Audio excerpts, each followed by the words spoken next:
Something big just happened in the stock market that really is a signal for things to come, especially with the type of markets that we're moving into. It really is a major problem that is not going to end well, especially for stock prices. So in this video, we're going to discuss what just happened, what it means, and then of course how to protect yourself going forward. Now the event that kicked it all off, which you probably already heard about, is this Archegos capital management meltdown. This is Bill Hwang right here, who was the head of this firm. But you'll see in a minute here why this is just the beginning. But let's dive into exactly what happened first. So Bill right here ran the hedge fund, which was estimated to have $10 to $15 billion in assets and was levered up more than 5 times across multiple prime brokers. Meaning they had this much in cash, but then were highly leveraged, which you know, even for small traders, leverage can really screw you up. And by the way, this is an article from Ben Hunt over at Epsilon Theory. So a few weeks ago, the fund actually got a margin call for all of its crazy positions. So Bill here is actually a tiger cub. Now there's a whole bunch of these guys that they call the tiger cubs because they all used to work for Julian Robertson. He had this old trend following hedge fund called Tiger Management. It's a legendary fund. They did really well. And out of there came a bunch of individual hedge fund managers. Bill here was one of them. And this guy actually started out as an equity sales guy for Hyundai Securities, where he won the annual cash prize for charity that Robertson used to give to the person outside the firm who contributed most to the firm's success. And that's actually how he landed a job with the Tiger Management. Now this was a time before the SEC really cracked down. So you had funds like Tiger and SAC Capital, which was run by Stevie Cohen, Quantum, which was George Soros. Back then there was a really blurred line between legal and illegal insider information. And that's when a lot of these old school hedge fund managers did really well. And speaking of Stevie Cohen right here, he was actually the inspiration for this character in Billions, Axe. And you guys remember I used to do those Billions videos all the time, right? Well, you're gonna see in this story, it's very close to what Axe does in this show, because like I said, he is based off Stephen Cohen. Now over time, obviously the SEC, they got upgraded and they put in new rules and new tools that they could use to crack down on these guys. So eventually everything that gave Bill his edge, because you know he was using insider information, so he had all his contacts with corporate management who were willing to tell him stuff, and then all his strategies of piling in and piling on with other hedge fund managers, collusion, all that has been in the SEC and Department of Justice crosshairs since 2009, since they made their upgrades and had the new laws and stuff. So after Tiger Management, which is where all these guys came from, after they disbanded, Hwang, he set up Tiger Asia, which was his original hedge fund. And they had amazing returns for many years because they used that same playbook that they developed before with all the insider information. And that's how he became a billionaire. But that strategy is full of collusion and insider trading. So when the SEC started to enforce all of it in 2009, it was only a matter of time before this guy got in trouble, which he did get in trouble in 2012. The SEC brought criminal charges against him for insider trading. So Bill here, he pleaded guilty and paid $60 million to resolve the fine and then was sentenced to only 1 year of probation. It's those white collar crimes. Amazing. It's the great thing about Wall Street. You could defraud people out of millions of dollars and do all this illegal stuff, but you're fine in the end. But if you go steal something small from a store, you're likely going to get more hard time than these guys stealing millions, even billions. So his Tiger Asia fund had to wind down. But just like Stevie Cohen did, who also got in trouble for the same thing, but he was never actually convicted because he's too slick. Well, to escape this, Bill turned his hedge fund into a family office. And then within a few years, he was taking outside investors again, and he was back in full swing, basically, another hedge fund, even though he got in all this trouble. So what's a family office? Well, they're basically these pseudo hedge funds that manage more than $2 trillion in total, so they're no small deal. But because they don't market themselves to outside investors, they're not really regulated like hedge funds. So it's like a loophole, and they don't have to disclose their investments or anything, which is why Bill here can lose $8 billion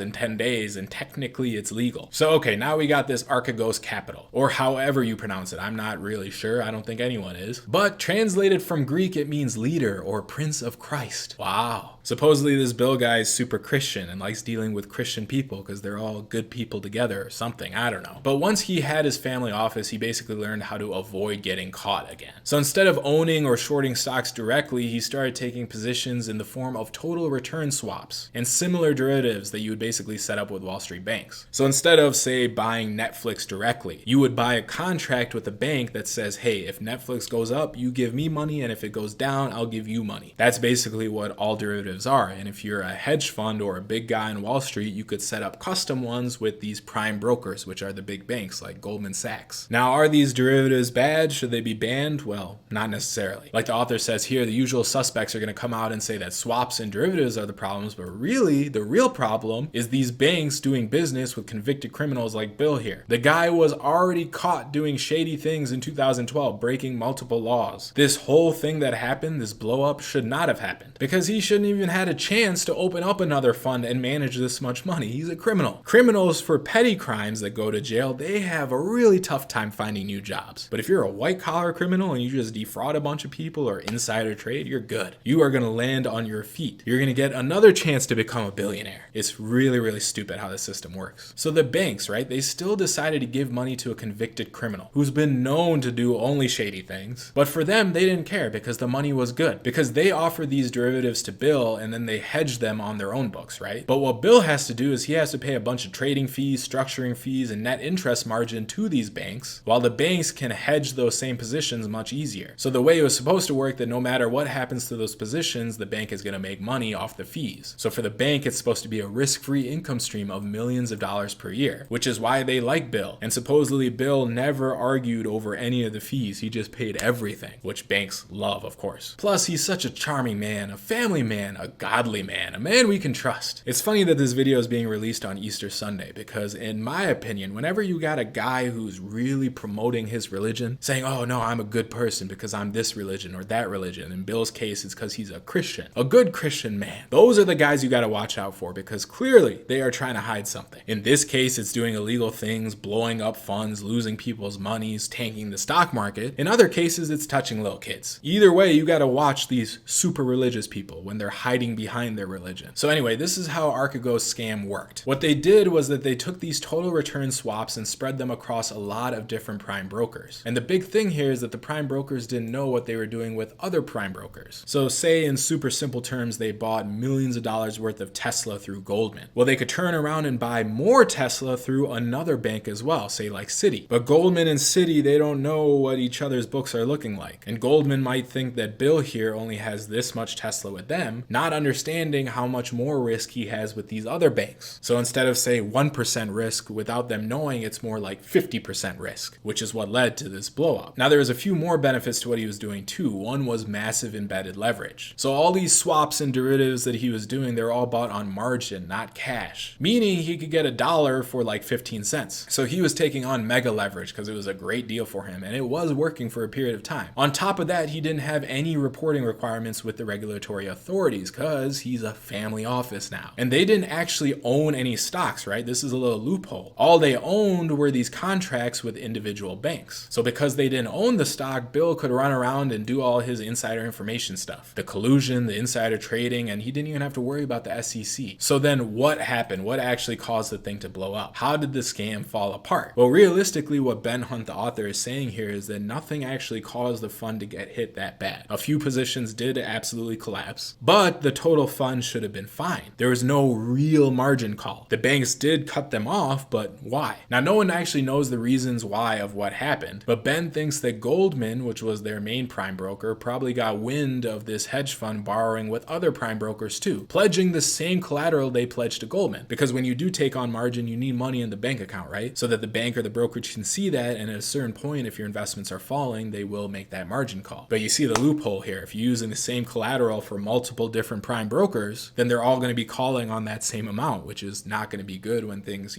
dip. Another theory is that the general counsel's office, meaning the lawyers at Goldman, they probably got a letter from the Department of Justice asking why they were executing trades on behalf of Archegos, an unregistered investment fund with some questionable investors. So given those potential reasons, they ended up pulling the rug from underneath this hedge fund, which is why you saw all the market chaos. Now, who was left holding the bag? Well, it wasn't Goldman Sachs because they're the ones who did the liquidation on Friday. Tons of stocks getting crushed. They got their cash out first. But the other prime brokers were bag holders. Banks like Nomura and Credit Suisse. Nomura said it was owed about $2 billion by a US client. They didn't say which one, but it seems to be this Bill guy. Credit Suisse told shareholders they're braced for $3 billion or more in losses. So this is the big thing, that this hedge fund blow up wasn't just hurtful to this fund, it was hurtful to everybody. Multiple different stocks were liquidated, which you know how like our Fallible system works. works, right? If we hit a stop, we get out. But if that drop in a price of a stock is being manipulated because some guy took on too much leverage and all the banks allowed it, basically screwing up the stock market, then that's hurting everyone. Hurts the shareholders of all these companies, all these banks. It causes unnecessary volatility in the market, and this is really a problem. So like the author says here, what do you get when you give a guy like Bill tens of billions of dollars and invisibility from regulators so that he can run his collusion and insider trading schemes to his heart's content? You get a rolling series of squeezes and corners in the market. You get stocks that are completely disconnected from reality. You get ridiculous Chinese companies pumped and dumped through US listings. You get a Tesla that's valued at $1 trillion.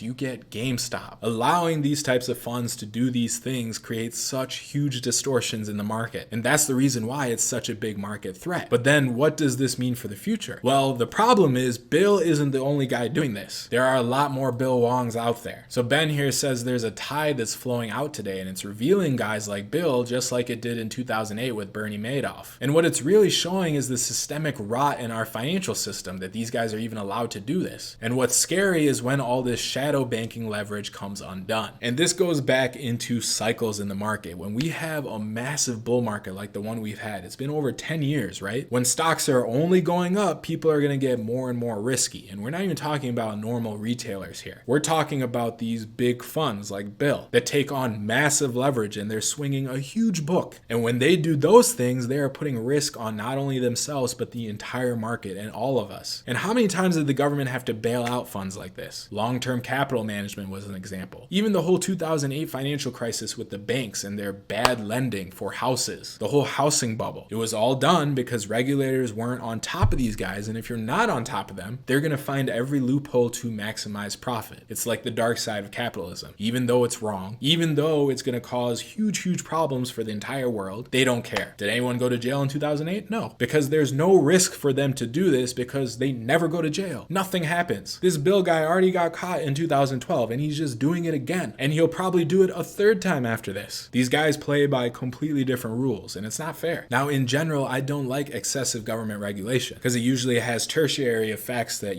hurt us. And the people who are supposed to get regulated, it doesn't work. But you got to do something, right? You can't let these guys do what they continue to do, especially when we know how bad this unwind is going to be. Because what do we know from the research that we always publish on this channel? We know we're likely entering a buy climax right now, which means the market's going to shoot up really high, really fast. A bunch of people are going to take on leverage, including these bigger funds. But then what happens after a buy climax is that you get that massive crash. And if you have a bunch of guys like Bill over here that are leveraged so highly, when that crash does happen and all this shadow banking, and by the way, shadow banking is what we're talking about here, all these derivative swaps that no one's really monitoring, that the banks are just doing because they're making money, regardless of the systemic risk, that's not on any books because the SEC can't regulate it. Well, when 10 plus years of that has to get unwound, that's when you see massive market crashes. And that's what's going to happen. It happens every cycle. But the government should really step in to mitigate what these guys do. Will they ever step in though? No, probably not. They're always 10 steps behind these guys. So if that's the case, it becomes extremely important for you to protect yourself and your money. And there are ways to do it. I actually made a whole video about it right here. And this video is extremely important because of everything we talked about here and also the type of market that we're moving into, where more of these liquidations are going to happen. So click this video to learn more and I will see you there.